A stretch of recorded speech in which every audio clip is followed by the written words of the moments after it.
Low clouds shrouded the German village of Starlingen in early December. Throughout the day, a few sparse snowflakes drifted in the air, and by evening it seemed they would stop altogether. But when night fell, those weightless flakes were overtaken by a fierce howling wind, and the light snow turned into a blizzard. In just a few hours, the small houses with their sloping tile roofs were buried beneath a white mass. Here and there, the very tops of chimneys still peeked out, but otherwise the settlement seemed to have sunk under a thick, spotless shawl. Snowdrifts climbed over 3 feet in some places, and at the porch of the farthest cottage, they rose almost to the level of the windows, leaving only narrow passages. Inside one of the houses, a soft light glowed. Behind a fogged window stood a boy named Martin. He wiped the inside of the glass with his sleeve, clearing a half circle to see the yard more clearly. In the weak lamplight, he could make out the blizzard piling more snow atop already impressive drifts. About 15 yards from the house stood a wooden shed, whose door was rattling, unbalanced by the night wind. From inside came the lowing of a cow that had missed its evening milking, along with the irritated clucking of chickens, unused to such prolonged darkness and cold. Martin's older sister, casting a dark look his way, tried to put him to bed, but the boy kept shaking his tousled head and muttering his protests. He wanted to know when the mistress of the house would return. She had left in the afternoon to borrow salt from a neighbor and still hadn't come back. It had already been several hours, and the front doors banging in the wind filled everyone with apprehension. No one dared bolt it, since they were waiting for her, but the cold drafts swept through the home, forcing the family to bundle up in rough woolen shawls. Not far away, in the blacksmith's house, 5 young women had gathered. They were brewing a hot herbal concoction, pouring it into ceramic mugs, and burning their fingers in their attempts not to spill the steaming liquid. Amid bits of gossip and talk of possible suitors, they tried their hand at fortune-telling by the glow of homemade candles. Such amusements always drew the curious, and under normal circumstances, many village girls would happily attend. But tonight only a few had managed to trudge through the snow, which made the place feel more spacious. Soft chatter about how quickly they might clear the drifts before sunrise helped to brighten the mood. Meanwhile, in the house where Martin waited, the ambience was somewhat different. The warmth and calm were underscored by a subtle inner tension. A copper samovar stood in the center of the room, releasing fragrant honey-scented steam. Several filled mugs sat on a rough wooden table next to a bowl of dried apples. One of Martin's relatives took some firewood and carefully fed it into the stove to keep the heat going. An old blanket at the foot of the bed smelled faintly of smoke, but no one minded. Everyone was trying to find the smallest bit of comfort amid the whirling snow outside. From time to time, Martin's sister approached the door, cracking it open by a few inches. Outside, swirling gusts could have snatched any cap right off a person's head. Her hair whipped in all directions as she quickly shut the door again. A rumor had spread that a local hunter named Sigmund had promised to return before nightfall, but no one had seen him. Villagers said it was dangerous to be on the road in this weather, because just 2 miles away began a dense forest teeming with hungry wolves. Some added that it wasn't only animals lurking out there. More sinister things prowled too, and with so many snowy blockages, no one would hear any cries or gunshots. As people talked about the missing hunter, the family's anxiety only grew. The mistress of the house was out there somewhere too, lost in the snowy darkness.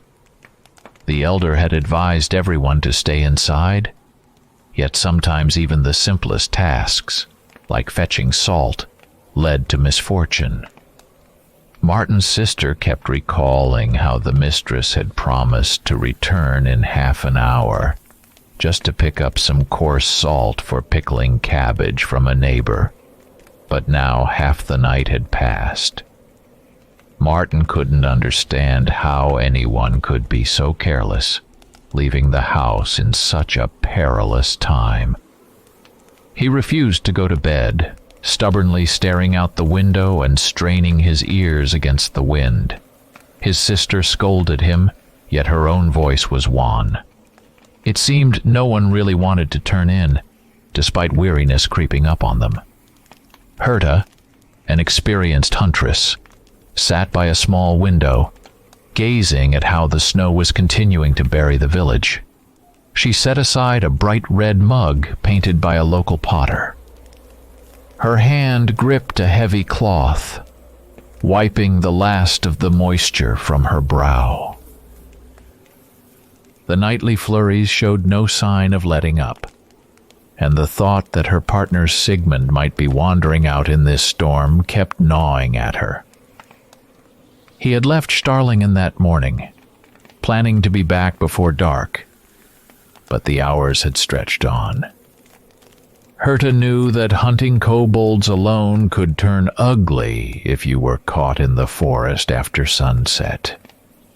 Glancing over, she noticed the boy Martin pressed to the window, refusing to lie down and staring determinedly into the yard in hopes the mistress would show up on the porch at any moment.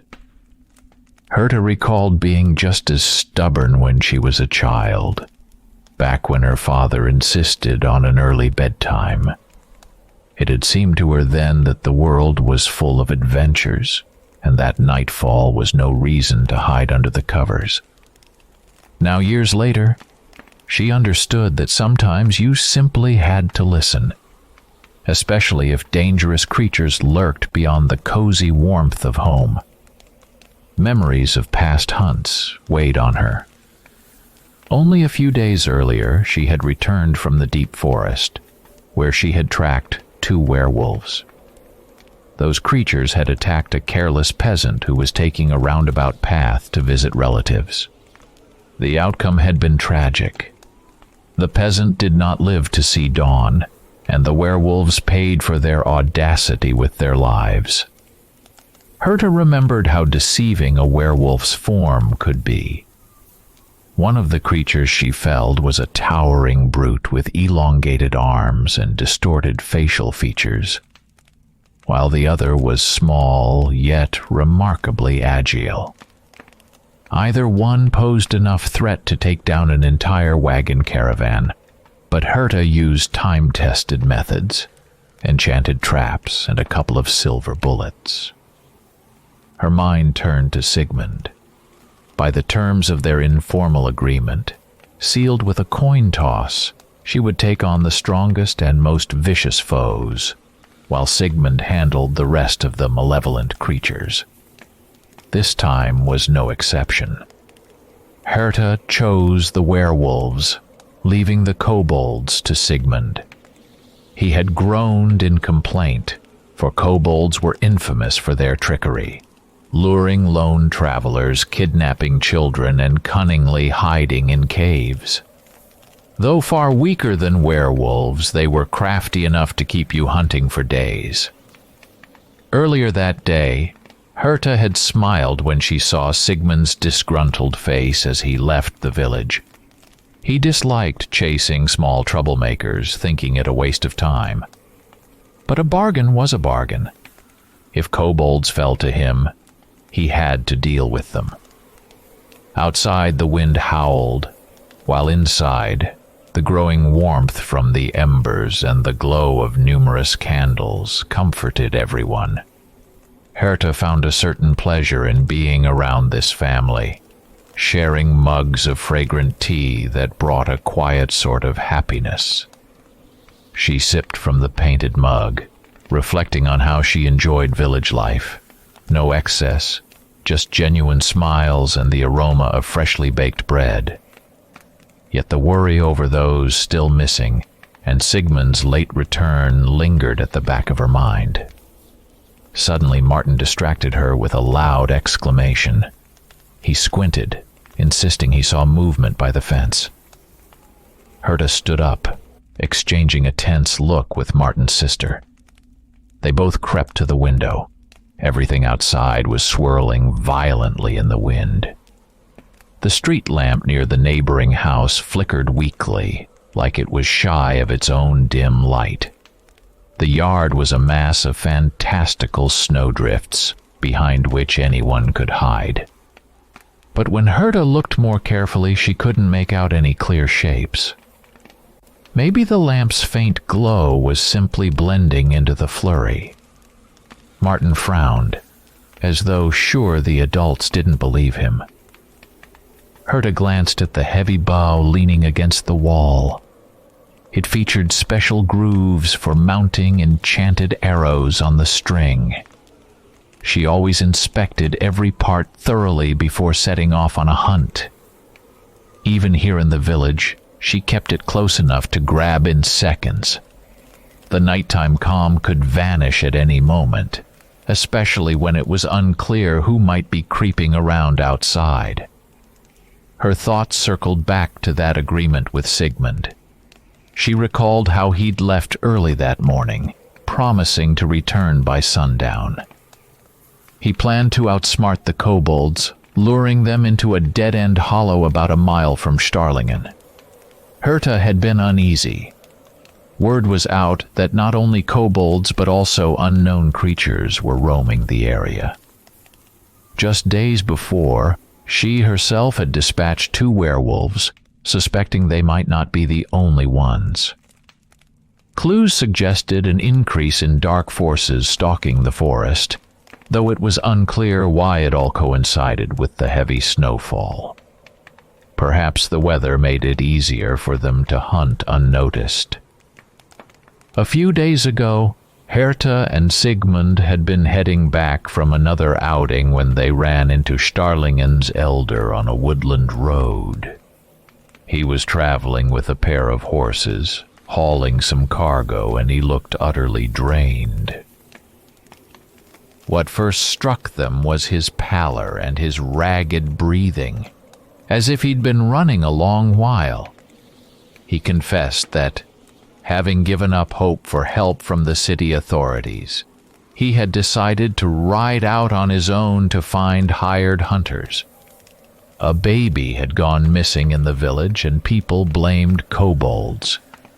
Rumor held that these small creatures were living in some abandoned structures about 1.5 miles from Starlingen's main street. But there are werewolves, too, he added. We found tracks near the winter pastures where the lambs and goats are kept.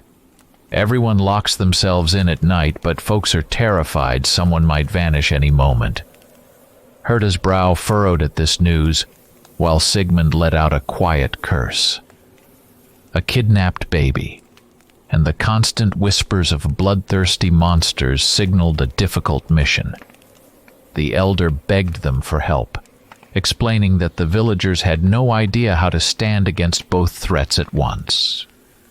Herta and Sigmund exchanged glances, weighing the situation. They had encountered everything from haunted crypts to battles with wolf-like creatures and lost tribes of goblins. But it was rare to find werewolves and kobolds appearing at the same time in one place. They decided to perform their usual method of picking who'd hunt what by flipping a coin. It was a custom they'd invented to spare themselves from lengthy arguments. If it landed on the eagle side, Herta would choose first. Tails, Sigmund would. This time, luck was on Herta's side, and without hesitation, she declared that she would handle the werewolves. She relished taking on the stronger adversaries, feeling especially effective on those hunts. Sigmund scowled, faced with the pesky, agile kidnappers known as kobolds. A baby was already missing, and the creatures could strike again at any time. The elder seemed relieved to see the pair agree to help. After stocking up on supplies, Herta and Sigmund set off for Starlingen. It took nearly half a day because the elder's horses plodded slowly along the battered road. By the time they arrived, the villagers greeted them with hopeful hearts. At that moment, the weather was still dry and crisp, with only a few small snowflakes fluttering here and there, and the forest seemed drowsy. No one expected that in just a couple of days, record-breaking snowfall would descend. People complained that kobolds had already settled in a few boarded-up houses on the outskirts, where guard dogs had heard strange noises at night. But the village's greatest fear was the attacks by unknown beasts, leaving bloody tracks near distant pastures. The elder led the hunters to a spot where several women were soothing babies in cradles, refusing to let them out of their sight. A steady panic was creeping over the families, for the abduction of a single child rattled them all. The villagers' own search parties had come to nothing. They had no way of knowing exactly which places the kobolds might be hiding. Herta listened carefully to the eyewitness accounts, noting every detail. Meanwhile, Sigmund studied old maps of the region, hoping to pinpoint where the creatures might appear. He suspected those abandoned buildings were only a temporary refuge, and that the real lair lay deeper in the woods. They decided to split up. Herta would focus on finding the werewolves while Sigmund searched the deserted houses and underground cellars where kobolds could be lurking.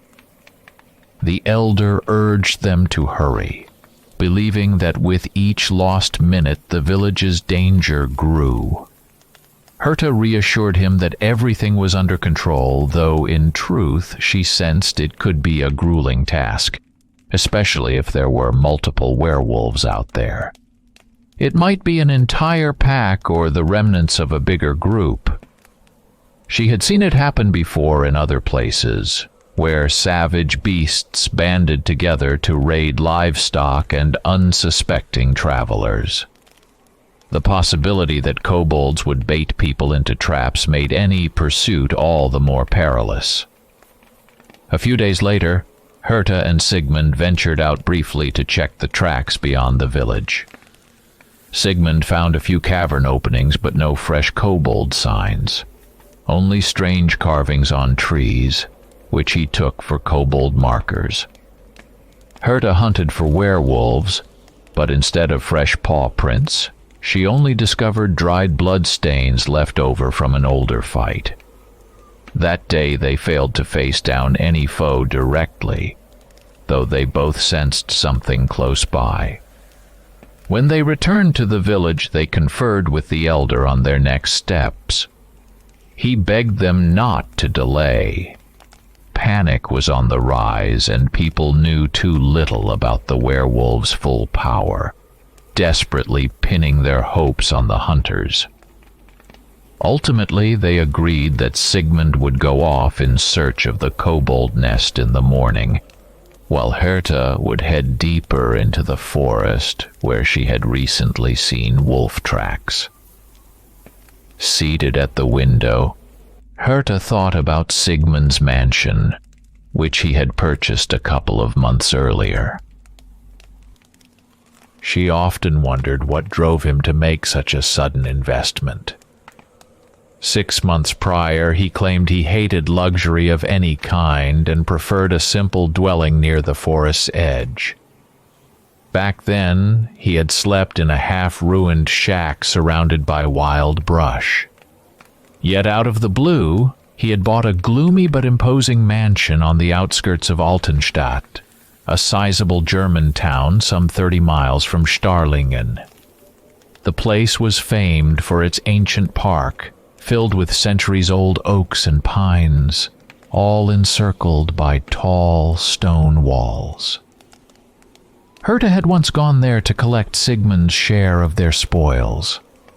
On arrival, she spotted a group of servants hauling in furniture as though someone intended to fill every room at once. She was taken aback, since Sigmund had always seemed so practical, disliking any sort of excess.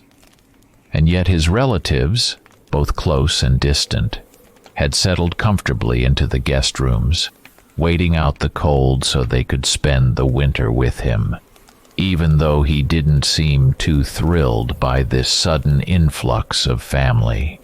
Residents of Altenstadt whispered that the mansion had cost Sigmund a fortune, and that he had received the money from certain patrons for whom he had once performed hunting services. Herta herself had long dreamed of a secluded house where she could store her collection of magical artifacts without worrying about prying eyes. She earned a comfortable living. Contracts to exterminate malevolent creatures paid well, and trading in rare items brought in significant extra income. However, her funds were always drained by constant travel, bribes to city officials, and upkeep on her gear. As a result, owning a mansion remained only a dream for her, while Sigmund already possessed an extensive estate that included a park and several outbuildings. When word of the mansion's purchase spread, people began to gossip.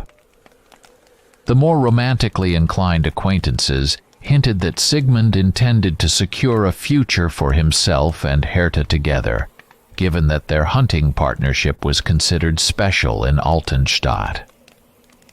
Rumors swirled that they were more than mere colleagues.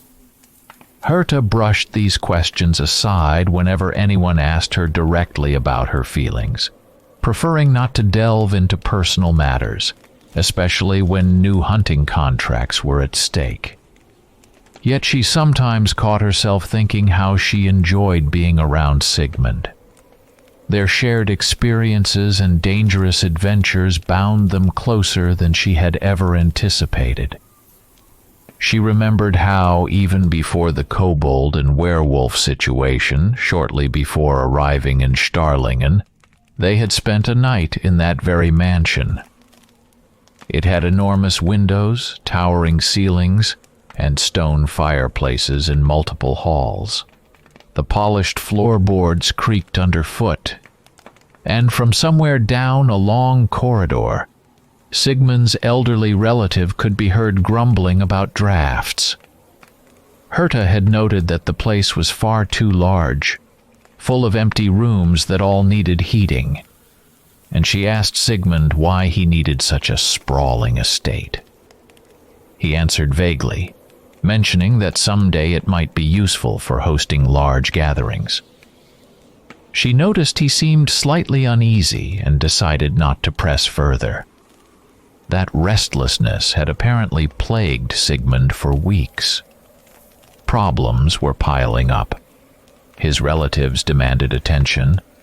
The new home required all kinds of upkeep, and he still had hunting contracts to fulfill. He had wanted to slip out of Altenstadt for a while to handle a few urgent matters, including a possible trip to Braunfels. Herta guessed that everyone was pressuring him at once. So when Starlingen's elder asked them for help, Sigmund had waved everything else aside, seemingly unconcerned about leaving his new property unattended. He was eager to return to his usual work, where he felt confident and skillful. Meanwhile, rumors persisted about his great love for Herta or the mysterious benefactors who had funded his mansion.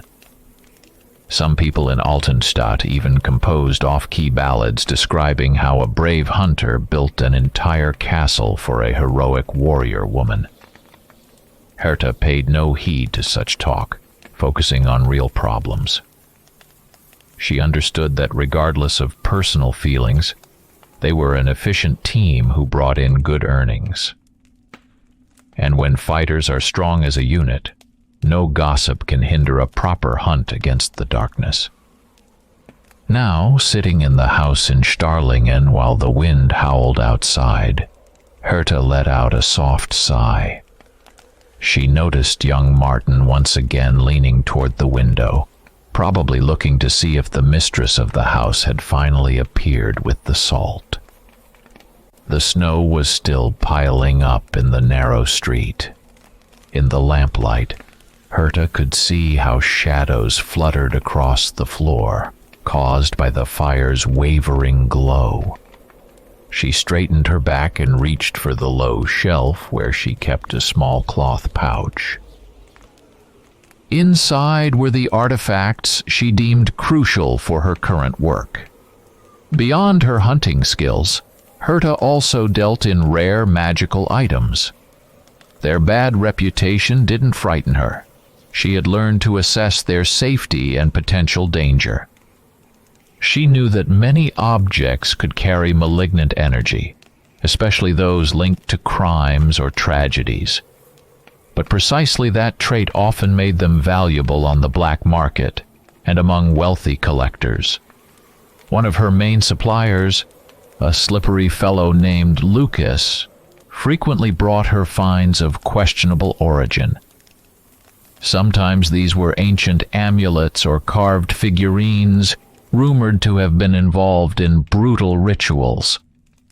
Other times they were blades that once belonged to noble families with tarnished reputations. More than once, Herta had caught him stretching the truth. He might exaggerate a piece's history to boost its price, yet occasionally the real story turned out to be far more serious. Sigmund, for his part, couldn't stand Lucas, convinced that he was luring Herta into risky deals. The hunter believed that objects steeped in suffering could behave unpredictably.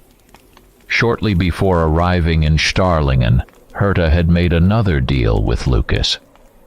She bought a finely wrought lady's dagger with a gilded hilt, its gleaming stone set along the sides in a teardrop pattern. Herta discovered that its previous owner had committed a series of murders years ago. Word was, the woman had been a noble but possessed a savage streak, and her treacherous crimes were widely known. The dagger, so they said, was soaked in malice and the blood of dozens of victims. Many called such weapons cursed, which meant prospective buyers either pined after them greedily or recoiled from their dark reputation. Herta examined the dagger in her hand. She had an innate gift for magical detection, and the first time she touched it, she felt a sharp tingling. The blade held a large reservoir of dark energy that could not be easily dispelled. For Herta, however, this only meant one thing: a high potential market value. Collectors often paid astonishing sums for items of this sort. At the same time, she recognized the danger. Should the weapon begin to manifest its negative forces, the outcome could be catastrophic. Even so, she refused to back away from the deal. If handled properly, the dagger was just another cold weapon, and the magical aura might even grant it extra sharpness. Sigmund was not pleased by any of it. He had tried more than once to convince Herta not to be so casual about tools imbued with evil. He had even threatened to give Lucas a thrashing if he turned up with anything like that again. Herta brushed off his concerns, claiming she knew how to handle it. Deep down, though, she acknowledged that accidents did happen. In her experience, an artifact could suddenly activate, bringing serious trouble to its owner. Yet her desire for profit and her fascination with rare relics still overshadowed caution. Under the lamp's bright light, she sorted through her gear, wondering if the dagger might come in handy. In actual combat, she favored a crossbow loaded with silver bolts or a pistol with enchanted bullets. But there were times in close quarters with a werewolf, for instance, when any well-honed blade could decide the battle's outcome. A blade infused with dark power might even pierce thick hide, though she had yet to test it on a living creature. The thought stirred conflicting emotions. On one hand, the artifact could be a great asset, while on the other it was steeped in the anguish of its former owners. She recalled how she had once seen hunters in far-off lands use cursed nets and runes to restrain demons, only for some of them to later lose their sanity, at least temporarily. Dabbling with dark forces never came without a price. Herta hoped her own willpower would spare her from such consequences. Moreover, she had extensive experience handling dangerous charms and weaponry. After stowing the dagger, she closed the pouch and stood up. The room lay mostly in shadow, with the lamp's flicker casting dancing glimmers. She could hear the snowstorm raging more fiercely beyond the walls. About half a minute earlier, Martin had quietly approached her, but hadn't dared speak. Likely he feared bothering the huntress, who seemed so absorbed in her thoughts. Herta turned and softly asked if everything was all right. The boy nodded, pointed to the cold stove, and slipped away to find someone older. Herta remained alone for a moment, her gaze drifting back to the dagger. Now, with werewolves and kobolds roaming the village, any weapon could prove essential. Initially, she and Sigmund had planned to travel to the coastal city of Braunfels, about 7 miles west of a large lake. They had heard there were growing troubles there with undines, water beings that had once coexisted peacefully with humans and never interfered in their trade. But recent reports claimed these creatures had started attacking fishing boats and disrupting cargo routes on the water. Herta recalled how Sigmund told her a story from about a month before. A delegation of officials, attempting to make peace with the Undines, arrived at a wooden pier to question locals about recent incidents. At that very moment, Undines silently surfaced in the shallows and somehow dismantled several dock sections, causing the officials to tumble into the lake. The icy water shocked them, and a few barely escaped, clinging to the rotting posts. According to Sigmund, the mayor of Braunfels flew into a rage. He began summoning wizards and sharpshooters, hoping to use force to drive the Undines away, or at least stop them from terrorizing the vessels. But the Undines simply retreated into the depths and refused any talks. Fishermen complained that their catches had shrunk, and that it was no longer safe to navigate those waters. Some believed the creature's sudden aggression stemmed from human misconduct, while others blamed darker powers. In any case, the city authorities offered a hefty reward to anyone willing to neutralize them. Sigmund had shown Herta a small scroll, bearing the seal of the Magical Council, promising a large fee upon proof the problem had been solved. Herta, used to all sorts of hunts, was curious to see those crazed mermaids, as she wryly called the Undines. She was tired of the monotony of artifact trading and yearned for something new, even if it meant another dangerous job. Sigmund warned her it could be as challenging as hunting werewolves. Undines could generate whirlpools and drag their victims into deep waters. But Herta simply nodded, trying not to reveal her excitement. Deep inside, she felt the old thrill. Fighting unnatural beings made her feel alive and let her test her abilities.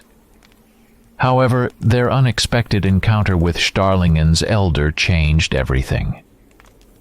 The old man begged for help, explaining that children were disappearing, werewolves had appeared, and kobolds were stealing infants. Hera glanced at Sigmund, recalling how he had recently complained that he hadn't even managed to spend a few days in his newly acquired mansion. Nevertheless, they both understood they couldn't leave the village in dire straits. They postponed their plan to head for Braunfels.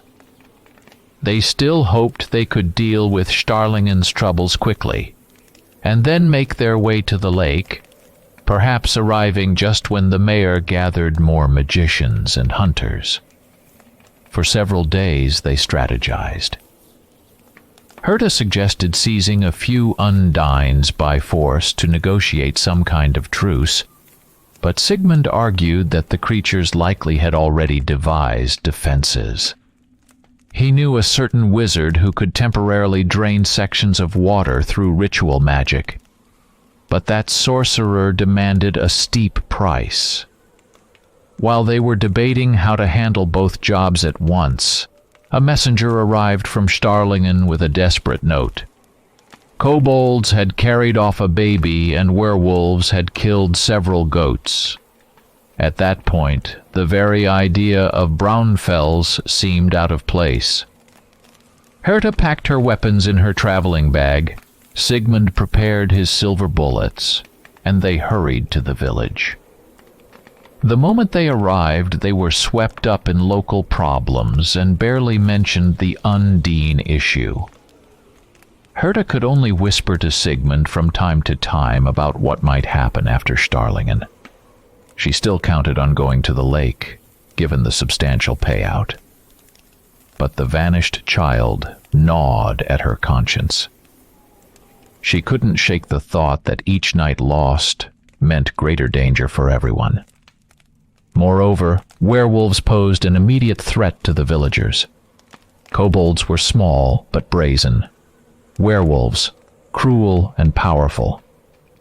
Hera realized this hunt might drag on. Sigmund also knew that if Starlingen wasn't saved, no sum of money in Braunfels would matter anymore. Rescuing lives was worth more than gold. The elder thanked them at every opportunity, even when they only asked for some bread and water. The locals gave them whatever they could, hoping the hunters would banish the misfortunes heaped upon the village.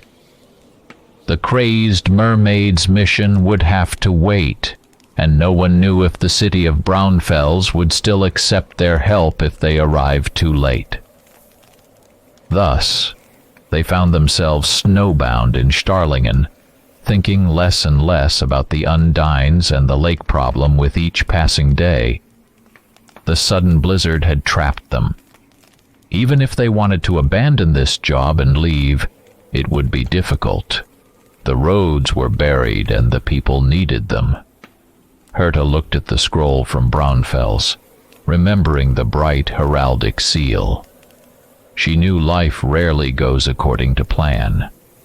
On nights when the wind whistled through the chimney, the closest threat demanded immediate focus, while distant matters had to wait. She tried to remain calm, but the thought that Sigmund hadn't returned by nightfall weighed heavily on her. By their agreement, he had left before dawn, hoping to catch the kobolds off guard at an old ravine. Typically, those creatures could sense humans better in the dark, but Sigmund claimed he wanted to strike right when they'd least expect a direct assault. Martin once again pressed himself to the window. Hera heard his unsteady breathing as though he was trying not to shiver. Occasionally, he called for his sister, asking her to check if anyone was appearing by the fence. They saw only the ongoing snowfall, which had not let up all day. The household had enough firewood, but everyone's anxiety was growing. Neighbors said a storm like this came along only once every few years, and no one knew how long it would last. The back doors were drifted shut, making it impossible to step outside without a shovel. From Herta's experience, kobolds were not as dangerous as werewolves, but they were still capable of ambush and traps. If Sigmund hadn't returned, it meant something had gone wrong. She tried not to alarm herself, but her hands automatically went about checking her artifacts and weapons. Her eyes kept darting to the doorway where her enchanted bow stood, ready for action. A stifling silence filled the house, broken only by the crackling of the stove. Suddenly, Martin went pale and raised his voice, insisting he had seen someone in the yard. He swore he spotted movement near a snowbank, and frost was gathering on the windowpane. His sister tried to calm him, but he was clearly frightened. Herta moved away from the table and rose, peering at the window. Outside, everything was chaos, thick with white flakes, and the lamplight barely penetrated the swirl. She couldn't rule out that it might be the mistress of the house, still missing, or perhaps Sigmund. But a grim unease stirred in her. Such fleeting glimpses often signaled unwanted company. Determined to settle any doubts, Herta decided to step into the yard. She told Martin's sister to lock the door behind her, but not to push the bolt too tight. Herta wrapped herself in her cloak, adjusted the sheath at her belt, and carefully tested her footing. The rough planks of the porch creaked under her weight. Snow immediately clung to her boots, and the wind lashed at her face. Despite her experience, she felt the biting cold seep into her gloves. Taking a deep breath, she moved a few steps across the snowy ground, trying not to sink too deep and keeping a watchful eye on the darkness. Something in her gut told her this might not end well. She had hoped that if it were Sigmund or the house's mistress, one of them would call out. But no voice answered her name, and the village lay silent under the howling wind. Off to the side, the shed door stood ajar. Herta wondered if someone had gone inside. She tightened her grip on her knife handle, prepared for any sudden surprises. Whirling eddies of snow made it difficult to see, and it felt as if the lantern's glow at the door extended only a couple of feet. She walked slowly, recalling that the yard here was small, with the shed on the right, and a stack of firewood under a lean-to on the left. The night was nearly pitch black, and her eyes stung from the icy gusts. Halfway to the shed, Herta spotted a figure leaning against the wall, struggling to stay upright as their knees buckled. She took a few cautious steps and, in the dim light, recognized the face. It was Sigmund. His lips trembled and his eyes were unfocused.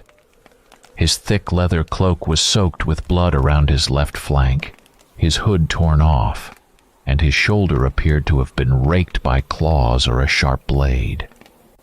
Hera clapped a hand over her mouth to stifle a gasp. Without hesitation, she hurried closer, attempting to support him. He swayed but recognized her, giving a short nod while his teeth chattered too hard for him to speak. Acting quickly, Herta guided him step by step back toward the porch, helping him navigate the towering snowdrifts. The snow glistened in the weak light, each gust of wind threatening to knock them off balance. Sigmund staggered a few times and nearly collapsed, but Herta gripped his arm, her boots braced against the firm ground hidden under the powder. When they finally reached the door, Herta glanced behind them to ensure no one was following. Darkness gave nothing away. The blizzard raged, covering any tracks. With resolute force, Herta pulled the door open and a rush of warm air met them. Cries of alarm rose inside as people hurried to help. Young Martin shrank back at the sight of Sigmund's wounds, while his sister dashed forward with an armful of clean rags. It was clear they would need any medical skill available. Sigmund sank to his knees by the hearth, and Herta helped remove his cloak so she could inspect the wound at his side. Blood oozed there, and deep scratches marked his chest, jagged lines suggesting massive claws or razor-sharp teeth. His breathing was ragged, as though he had little energy left. For a moment, Herta was at a loss for words, trying to fathom what could have inflicted such injuries. Sigmund managed only a few broken phrases. It wasn't kobolds. Then he shut his eyes, gasping for breath. Herta told everyone to stand back and asked for hot water. She had to clean the wounds fast before he lost too much blood. Martin's sister handed her clean cloth, while one of the locals searched for a strong alcoholic tincture, usually kept in a chest. A hush of dread passed through the room. No one had expected such a seasoned hunter to return in a state like this. Catching the fear in everyone's eyes, Herta felt a chill crawl down her spine.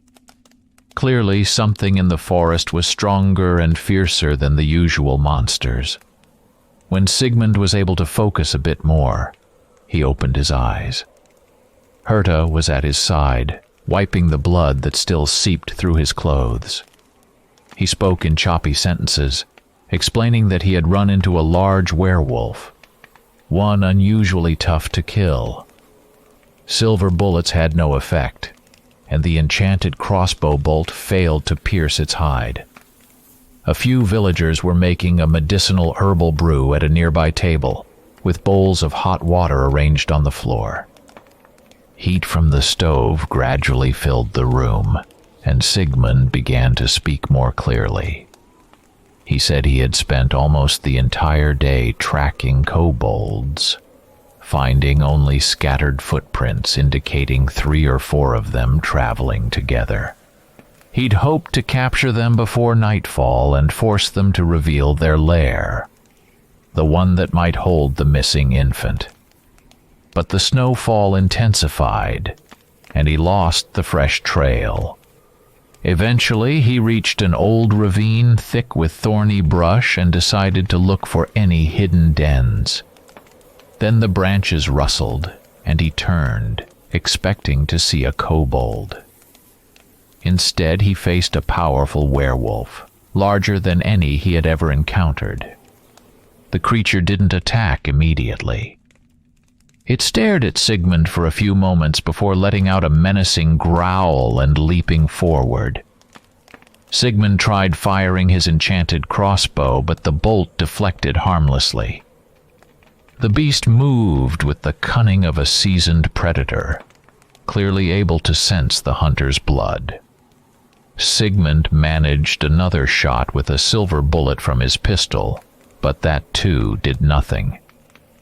The brief confrontation turned into a frantic retreat once Sigmund realized he couldn't match such an opponent if magic ammo couldn't break through its skin. He was forced to abandon some of his gear to flee more swiftly. "I'd never have gotten out if not for a narrow gap in the ravine," he said through gritted teeth. Pain etched on his features. Herta kept bandaging his wound with thick old rags and a bit of potent tincture. The bleeding seemed to slow slightly, but the dizziness refused to subside. Sigmund recounted how the werewolf likely skirted the ravine and headed north toward the village, perhaps drawn by the scent of livestock, or maybe just a lone male looking for easy prey.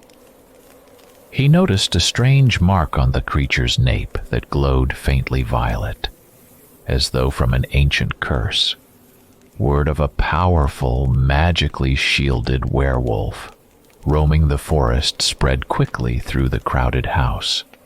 Martin stood behind a chair, swallowing hard, and his sister tried to divert his attention by letting him help with the bandages.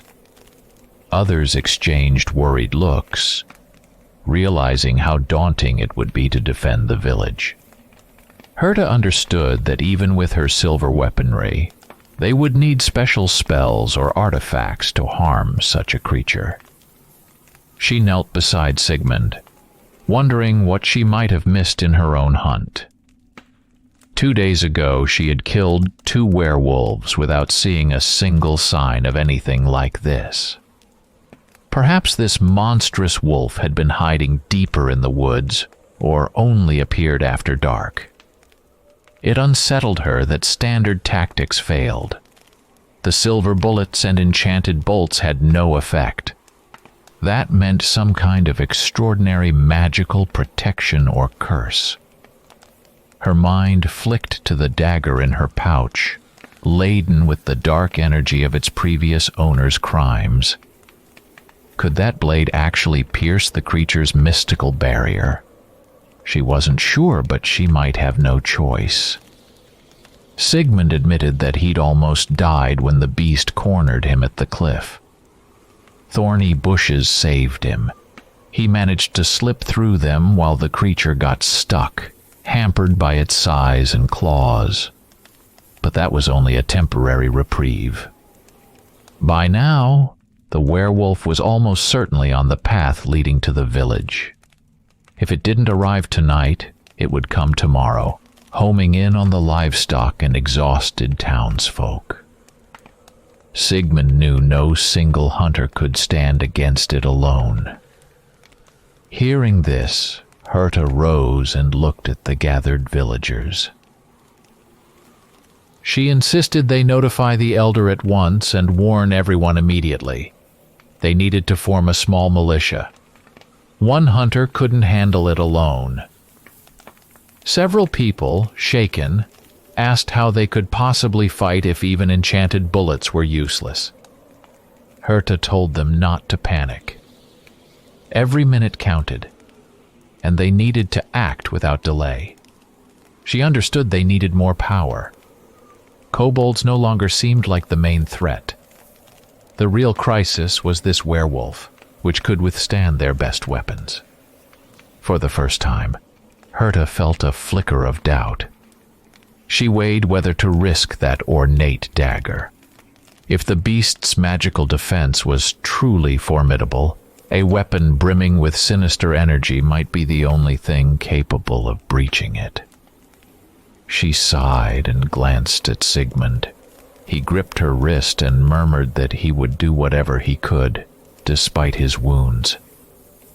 A strained hush settled over the house. Everyone knew the snowstorm was only getting worse, meaning visibility would be almost zero if the werewolf attacked that night. Many wanted to bolt their doors and hide inside, but Herta knew a beast like this could break through a flimsy barrier or smash a window. They had to act urgently. She asked one of the sturdier men to carry Sigmund into the back room, where they arranged a makeshift cot so he could rest. Then Herta announced she was heading to see the elder in the larger house at the village center. They needed to gather anyone who could wield a weapon. She instructed the villagers to bundle up and distribute whatever old muskets or crossbows they had to those who could manage them. While everyone bustled about, Herta felt a strange sense of foreboding. It seemed no coincidence that the werewolf arrived at this precise moment. The snowstorm robbed the village of its usual defenses, and the wolf packs had likely been driven deep into the forest. That left the beast with no real competition. Now it was at the pinnacle of the food chain in these snowy lands, and only a band of brave or desperate hunters stood any chance of stopping it. But hardly anyone here knew how to fight a cursed creature. Fully aware of the danger, Herta rushed off to the elder, who lived in a roomier house at the village's center. Reaching it was a struggle. The drifts were knee-high and the swirling wind never let up. She saw not a single soul outside. Nearly everyone had barricaded themselves indoors, waiting out the storm. At last she arrived, knocked on the heavy door, and stepped into the large room.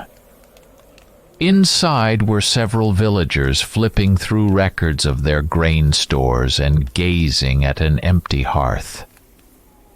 The elder lifted his head, and from the look in his eyes, he knew that Herta wouldn't have come at this hour unless something terrible had happened. She cut straight to the point. A massive werewolf roamed the forest, impervious to normal methods, and it might strike any home that very night, drawn by livestock or the weak. The elder let out a weary sigh and looked at his assistants. There was no choice but to rally every able-bodied hunter and distribute every useful tool. In a cramped storage room, there were a few crossbows, pistols loaded with silver bullets, once purchased for dealing with wolves, and some wooden stakes, occasionally soaked with a special solution. Herta asked him to issue them immediately to anyone who knew how to use them. The elder nodded and promised to spread the word. Herta rushed back outside to return to the house, hoping that by now several capable men and women had gathered there. She felt the wind tearing at her cloak but kept going, step by determined step. 15 minutes later she reached the door again and saw a handful of people standing out front with torches, discussing their plan. Sigmund, despite his injuries, insisted on helping. Slumped against the wall, he clung to a spare pistol. Herta pleaded with him not to put himself in the thick of the fight, but she knew he would try anyway. Around midnight, the snowfall eased, but the gusts remained fierce. The village lay in tense anticipation. A few volunteers sheltered behind fences, watching the approaches to various houses.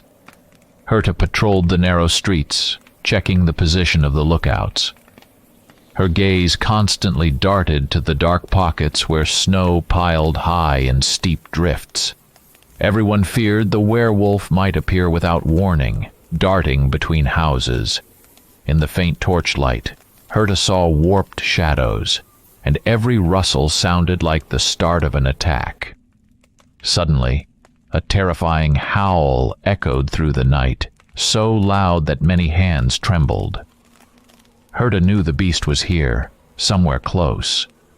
It was impossible to tell which alley the sound was coming from, and panic spread as people murmured to each other, nerves fraying. She trudged a few yards across the snow-crusted ground and spotted a shadow dart between two houses. The werewolf was moving fast, evidently seeking a target. Then came the splintering of a fence and panicked cries. Herta rushed to the spot, glimpsing the creature, a monstrous fusion of wolf and man, toppling a handful of goats. Two villagers tried firing their crossbows, but in the poor light they missed. Unfazed, the beast barreled on, smashing anything in its path, heading toward a house where women and children normally sheltered. Herta readied her bow, but recalled that ordinary arrows wouldn't help here. Even silver bolts would likely do nothing if the creature was protected by a curse. At that moment, Sigmund stumbled around the corner, unsteady on his feet, and fired a silver bullet. The werewolf jerked, but the shot left only a shallow wound. Sensing the hunter, the beast snarled and lunged at him. Herta cried out to distract it, but it struck with massive force, sending Sigmund crashing to the ground and opening a fresh wound in his shoulder. Blood welled instantly, and he tumbled several feet away.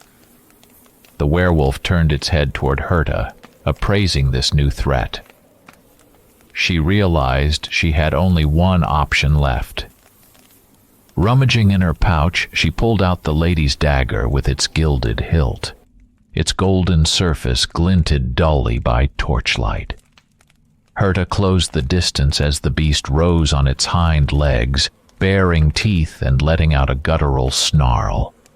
The monster lunged, but Herta ducked beneath its arm and managed to stab the dagger into its chest. The blade sank in with a sickening sound, and immediately the dagger pulsed with a faint crimson glow. The werewolf howled, thrashing wildly to fling Herta aside, but she gripped the hilt, forcing it deeper. All at once, cracks like molten lines began spreading across the creature's body. Snapping back to her senses, Herta leaped away. The beast released a piercing wail and then shuddered as though its power was draining. Fur peeled away from its wolfish face, leaving human features in its place. The monster collapsed to its knees, still trembling. The onlookers fell silent. Those holding weapons stared in shock, not sure what was happening. The creature had turned into a middle-aged man, someone the villagers had long believed missing. Some recognized him by scraps of his clothing and the shape of his face. He lay there, clutching his gushing wound. With his last breath, he choked out that a witch from an old castle a couple of miles to the north had cursed him. She had also taken the missing infant away for her dark rituals. The child was still alive, he said, in the witch's clutches, and she had the power to summon more werewolves. More would soon follow. Then his breathing stopped, and his head lolled to the side. Herta straightened slowly, the dagger still in her hand, its blade giving off a thin wisp of smoke. Around her, the only sound was the wind sweeping through scattered snowdrifts. She realized this was not an ending, but the beginning of a harder road ahead. Sigmund lay on the ground, groaning in pain, and a couple of villagers rushed to bandage his wound. Others clustered around the bloodied body, too frightened to move closer. Nobody knew what consequences awaited them, since the witch's curse might be widespread. Finally, Herta lowered the dagger and drew a ragged breath, noticing blood dripping onto the snow. Weariness washed over her, along with the realization that a new wave of danger was looming. Perhaps all of Starlingen's troubles were only just beginning. She looked up at Sigmund as he was lifted to his feet, the pain evident in his face. Both of them understood they would have to seek out this witch, or else a future attack might be even worse than tonight's. Someone nearby whispered a prayer of thanks for their rescue, though Herta barely registered the words over the howling wind. She felt no peace of mind, only the knowledge that, for now at least, the werewolf was dead. It was time to treat their wounds and fortify the village, bracing for what might come next.